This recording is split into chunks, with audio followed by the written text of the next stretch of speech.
আসসালামু আলাইকুম, আমি ডক্টর আদনান। ওয়ালাইকুম সালাম স্যার, আপনাকে কে না চেনে স্যার? আপনাকে দেখে তো বেশ সুস্থ মনে হচ্ছে। কি সমস্যা আপনার? আল্লাহর রহমতে আপনার চিকিৎসা আমি সম্পূর্ণ সুস্থ স্যার। আলহামদুলিল্লাহ। তো আপনি এখানে কি করছেন? আজকে একটু দেখা করতে আসি স্যার, আপনাকে ধন্যবাদ দিতে আসছি। আপনার জন্য খুব ভালো মিষ্টি নিয়ে আসছি sir. Thank you so much. আসলে মিষ্টি খাই না, তারপর আপনি এনেছেন, আমি খুব খুশি হয়েছি। কার কাছে লাইছো শেষ না কেন? একটু পরে বুঝবেন কার কাছে নিয়ে আইছে। স্যার আপনার জন্য আমি নতুন জীবন পাইছি। স্যার আপনি পা ধরে সালাম করতে চাই। না না না, প্লিজ এগুলো করবেন না প্লিজ। দেখুন, আমি একজন ডক্টর, একজন সেবক। আপনাদের সেবা করা আমার কর্তব্য। ডাক্তার সাহেব, আমি এখন তাহলে কি ওষুধ খাবো? আপনাকে আপাতত কোনো ওষুধ খেতে হবে না। আপনার যেটা করতে হবে সেটা হচ্ছে মানে আপনার জীবন যাপন চেঞ্জ করতে হবে। আপনারা জানেন একজন রোগী সুস্থ হওয়ার পিছনে তার সবচেয়ে বড় ভূমিকা কি? জানি ম্যাডাম, মনোবল। Very good. ওনার পেশাটা মাপো তো। কি অবস্থা এখন আপনার ছেলের? খাওয়া ঠিক মতো করে? রিপোর্টও ভালো। তুমি ফাইলটা মাপো। কি অবস্থা চাচা, কেমন আছেন? শ্বাস নিতে কষ্ট হয়?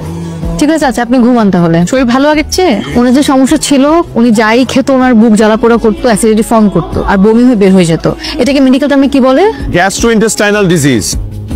The clinical symptoms of this disease are abdominal pain, repeated diarrhea. আমার কথা তাহলে তোমার মনেও পড়ে? তোমার কি মনে হয় মনে পড়ে না? মনে পড়ে না। পেশেন্ট দেখতে আসছিলে নিশ্চয়ই, হুট করে আমার সাথে দেখা হয়ে গেল। তার মানে তুমি কি বলতে চাও, প্রফেশনাল লাইফের বাইরে আমার পার্সোনাল লাইফ বলে কিচ্ছু নেই? তোমার সাথে পরিচয় হওয়ার পর থেকে তো তাই দেখে আসছি।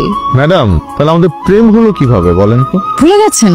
গ্রুপ স্টাডি করতে করতে, নোটস শেয়ার করতে করতে আর স্কেলেটন নিয়ে পড়াশোনা করতে করতে। এবার মনে পড়েছে? হিউম্যান সাইকোলজি আপনি খুব ভালো বুঝলেও হিউম্যান বডি পার্টস আপনি একটু কম বোঝেন। নাহলে এত রাগ অভিমান করতেন না। ম্যাডাম, এত রাগ অভিমান করা হার্টের জন্য ক্ষতিকর। হার্টে প্রেসার পড়ে। আমার হার্ট নিয়ে আপনার এত ভাবতে হবে না, আপনি আপনার পেশেন্টের হার্ট নিয়ে ভাবে। সারা, আমাদের প্রফেশনটাই তো এরকম। আমরা বেঁচে থাকি অন্যকে বাঁচিয়ে রাখার জন্য। এই যে মানুষগুলো অসুস্থ হলে সবকিছু ছেড়ে ছুড়ে আমাদের কাছে চলে আসে আমাদের ভরসা করে, আর আমরা আমাদের সময়, জীবন, স্বপ্ন সবকিছু ত্যাগ করে তাদেরকে সুস্থ করে তুলি। এটা আমাদের দায়িত্ব না, কর্তব্য না? আন্দার, আমি জানি তুমি তোমার প্রফেশনে কতটা ডেডিকেটেড, এটা আমার চেয়ে ভালো আর কেউ জানে না। I always feel proud of you. আমার আর কিচ্ছু লাগবে না, আমাকে শুধু ভালোবাসলেই চলবে, বাকিটা আমি সামনে নিব। চলো। আদনান, এ সপ্তাহে কোথায় যাচ্ছ? শিবপুর নামে এক থানায় যাচ্ছি। ওখানকার চিকিৎসা ব্যবস্থা নাকি খুবই খারাপ। ভালো ডাক্তার যায় না, হসপিটাল একটা আছে, ওটা না থাকার মতোই। মানুষজন নাকি খুব কষ্টে আছে। তোমার নিজের গ্রামের মানুষ তো আরো বেশি কষ্টে আছে। চিকিৎসার জন্য ওদেরকে শহরে যেতে হয়। অবহেলায় রোগ পুষে রেখে দিনকে দিন মারা যাচ্ছে। আর যেহেতু আমি ওই গ্রামের ছেলে, তারা আমাকে ফোন করে প্রায় বলে যে আমার ছেলে এত ভালো ডাক্তার, অথচ তাদের জন্য কিছু করছে না। বাবা, আমি তো মানুষ একটা, কত দিকে যাব?